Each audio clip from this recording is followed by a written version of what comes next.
Merci beaucoup, Monsieur le Président de séance. Permettez-moi tout d'abord, à la suite de mon ami et collègue Babacar Sall, d'adresser mes plus vifs remerciements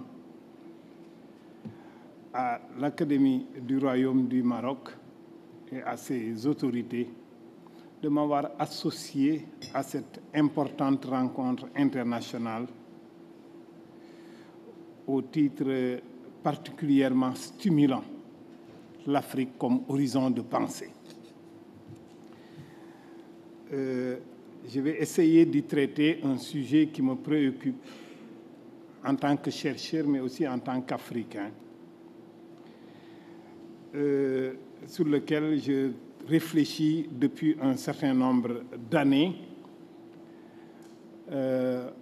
autour de ce que j'appelle l'identité chromatique, l'identité de couleur.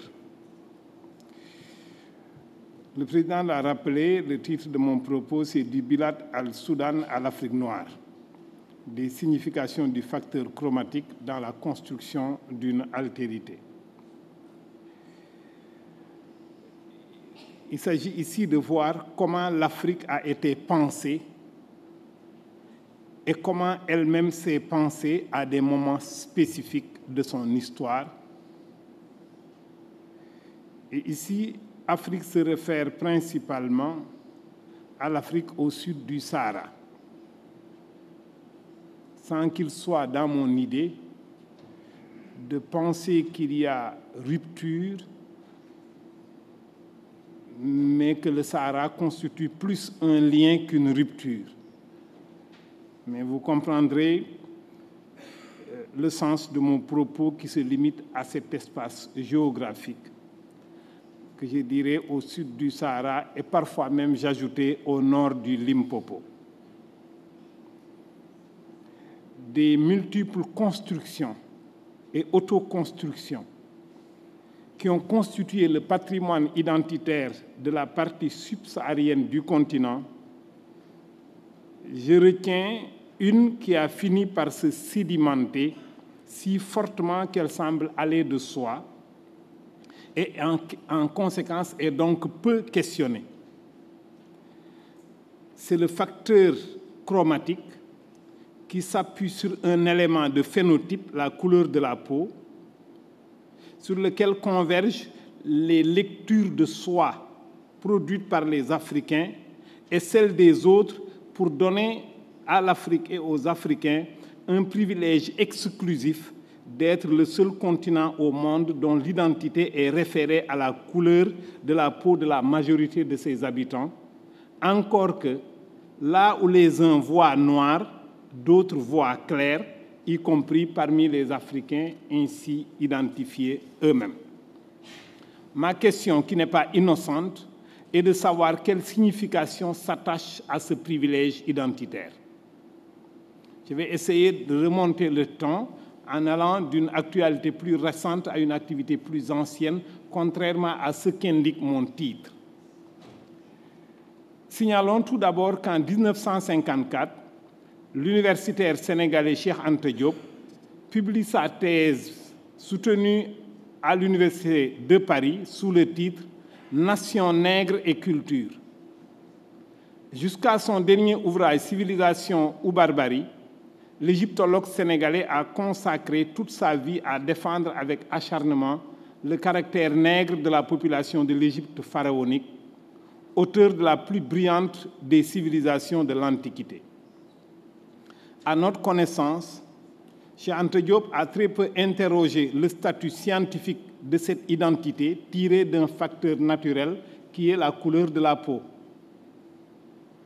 Léopold Sédar Senghor, premier président du Sénégal indépendant, théoricien de la négritude, reprend à son compte le vocable forgé par le Martiniquais Aimé Césaire dans les années 30 comme expression de l'ensemble des valeurs culturelles propres au monde noir. Le combat contre la politique d'assimilation coloniale, postulant l'absence de valeurs de civilisation propres aux Africains, ou tout au moins au cas où elles existeraient, leur infériorité à celle de la civilisation européenne, a conduit Senghor et les partisans de la négritude à l'affirmation et à la valorisation d'une identité culturelle définie selon des critères en rapport avec le phénotype. Les convergences notables entre Senghor et Cheikh Anta sur la construction de l'identité africaine ont souvent été voilées par leurs différends politiques mis en avant par leurs partisans. Ces deux théoriciens du mouvement anticolonial, remarquables dans l'Afrique sous domination française par leur apport aux idéologies des indépendances, ont été largement précédés par les fondateurs et théoriciens du panafricanisme dans la lecture de l'Afrique selon des catégories raciales. De Garoué à Dubois, les théoriciens panafricanistes ont revendiqué le caractère nègre de leur mouvement visant la réhabilitation de l'Afrique et la reconnaissance de la contribution des Noirs au patrimoine historique, culturel et scientifique de l'humanité. Les figures marquantes des différents courants de pensée panafricaine à sa naissance ont largement abordé la question dans leurs travaux. À titre d'exemple, citons Edward Wilmot Blyden, animateur du mouvement Back to Africa, mais surtout Anténor Firmin, 1850-1911, qui, dans son ouvrage de l'égalité des races humaines, anthropologie positive, paru en France en 1885, démantèle les théories racistes de Gobineau.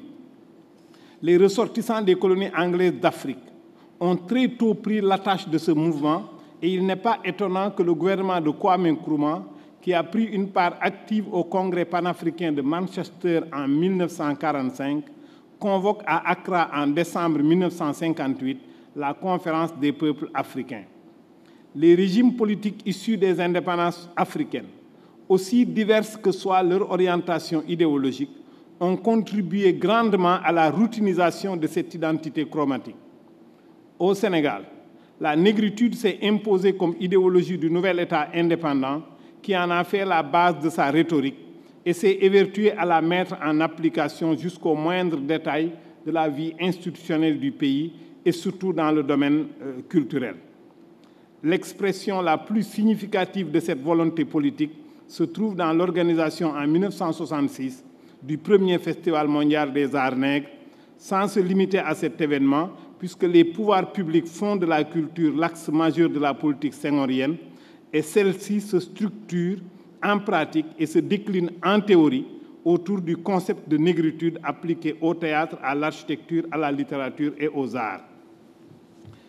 Les contestataires les plus radicaux de ces politiques ont remis en cause la rhétorique des pouvoirs coloniaux et post-coloniaux, mais ont simplement adopté les paradigmes de l'identité chromatique à leur tour. Au moment où l'ordre colonial triomphe en Afrique dans l'entre-deux-guerres, l'intelligentsia africaine présente dans les métropoles européennes revendique lourdement leur identité noire. À Paris, elle publie des journaux au titre très évocateurs sous ce rapport. La Voix des Nègres, 1927, La Revue du Monde Noir, 1931, La Race Nègre, Cri des Nègres, 1932, L'étudiant noir, 1935. Cette tendance se poursuit au lendemain de la Deuxième Guerre mondiale.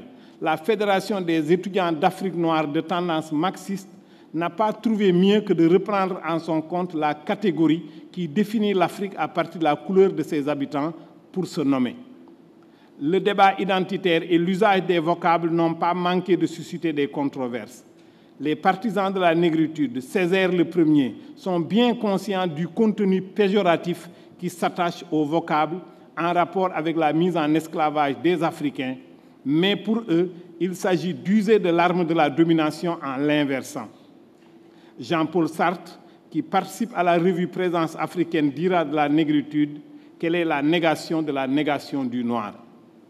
Les rares critiques développées contre les constructions identitaires chromatiques et leur traduction dans les champs politiques et culturels sont le fait de Frantz Fanon, qui en montre les limites dans Peau noire, masque blanc, 1952, Amilcar Cabral dans Unité et lutte, 1975.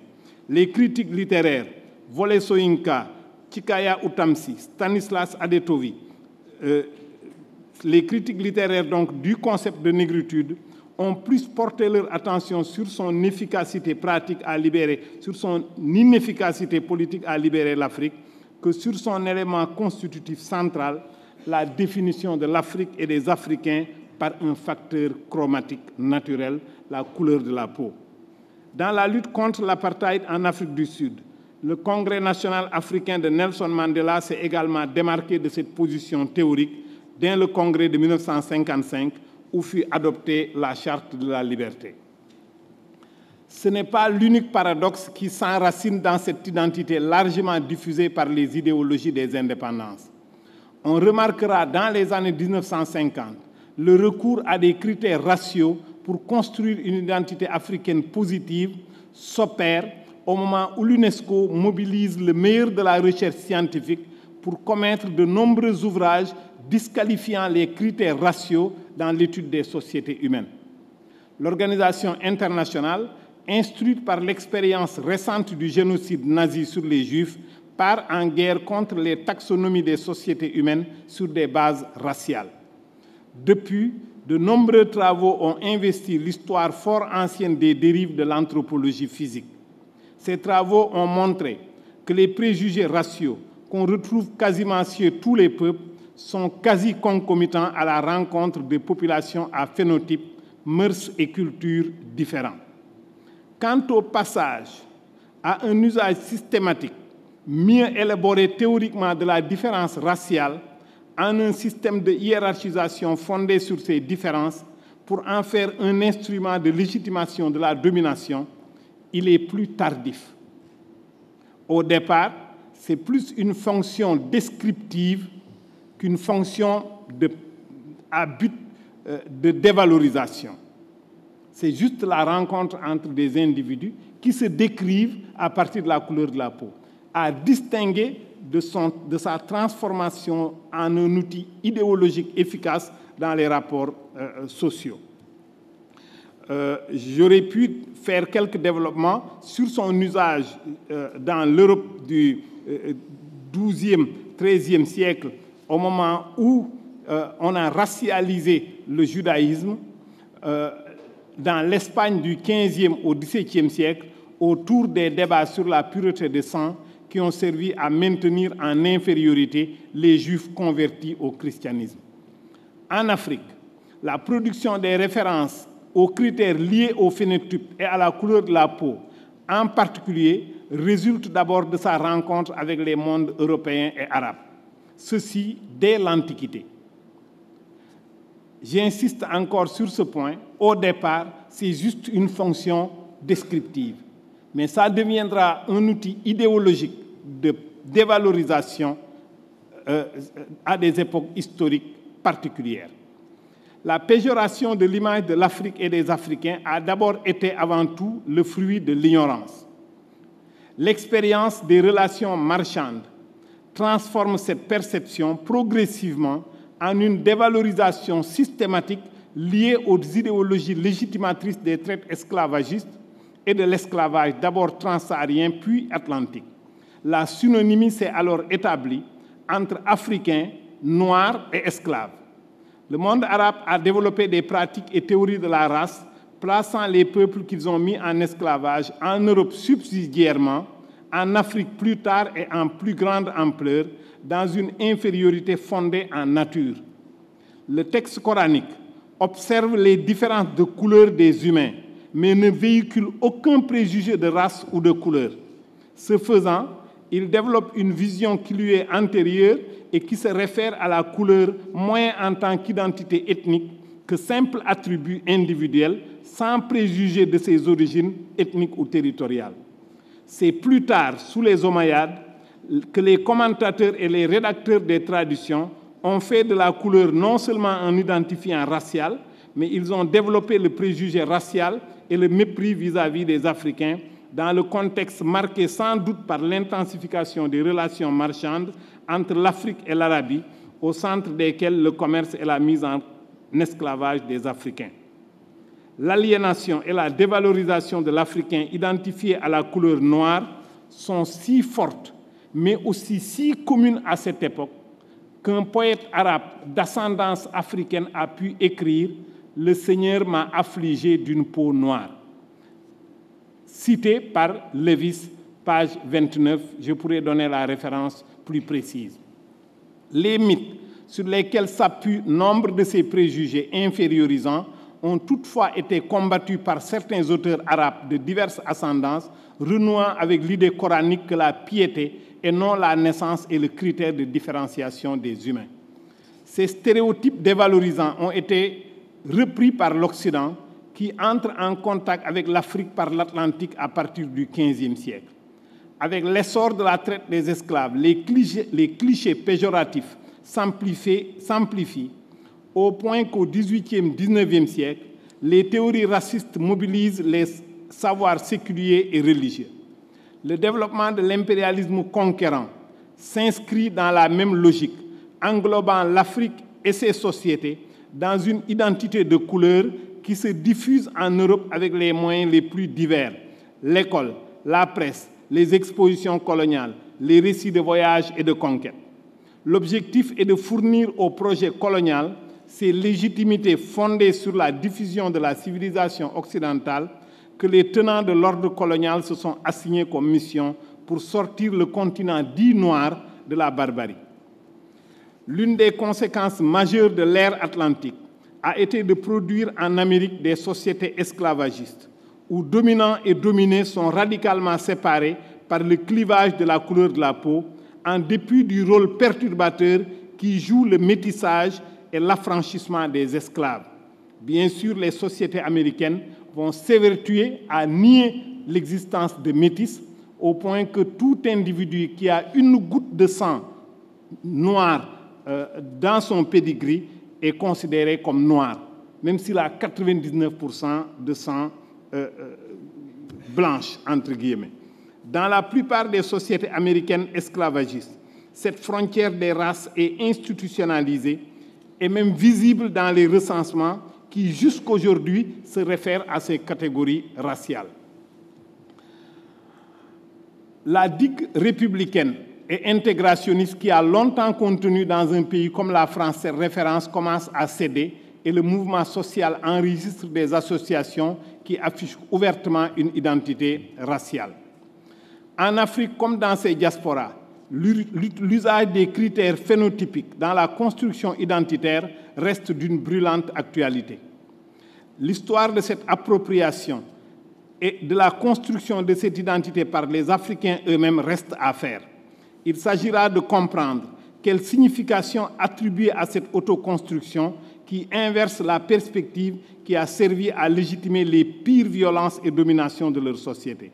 Pour en saisir toutes les dimensions, il importe d'interroger les généalogies intellectuelles des principaux courants constitutifs de ce large mouvement pour rendre compte de leur impact dans les savoirs sur l'Afrique et de l'Afrique sur elle-même.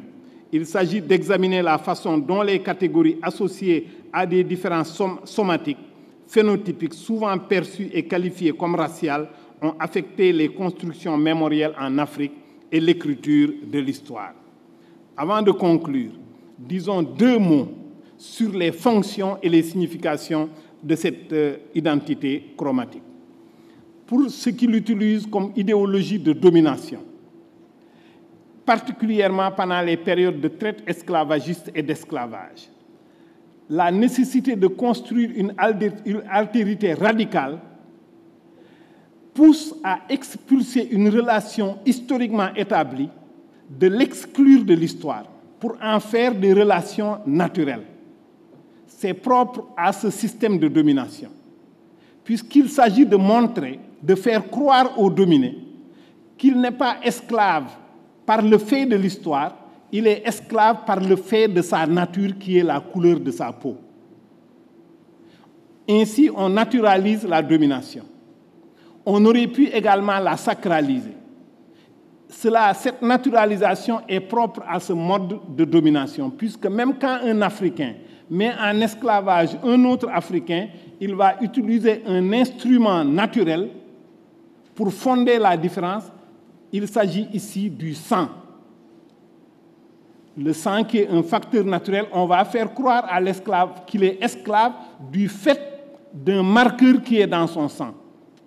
Mais là où la couleur de la peau fait la différence, paresseusement, le maître va utiliser ce qui s'offre à lui très facilement, qui est la couleur de la peau. Pourquoi les Africains le reprennent à leur compte? Parce qu'au moment où s'écrit l'histoire de l'Afrique, on a besoin d'unité du continent et cette unité se construit plus facilement autour de la couleur de la peau.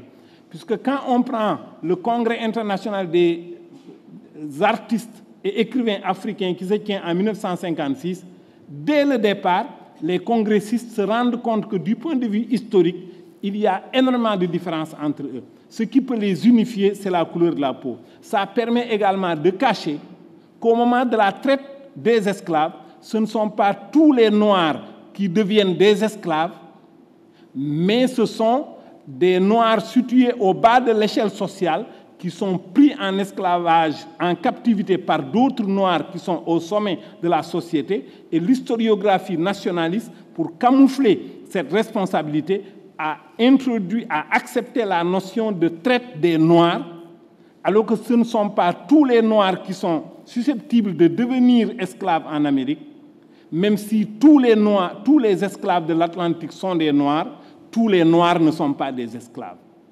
Et cela me semble important dans sa réactualisation au moment de la lutte pour les indépendances, y compris au lendemain des indépendances. Cette unification cache les hiérarchies et les diversités sociales, politiques au sein des sociétés africaines.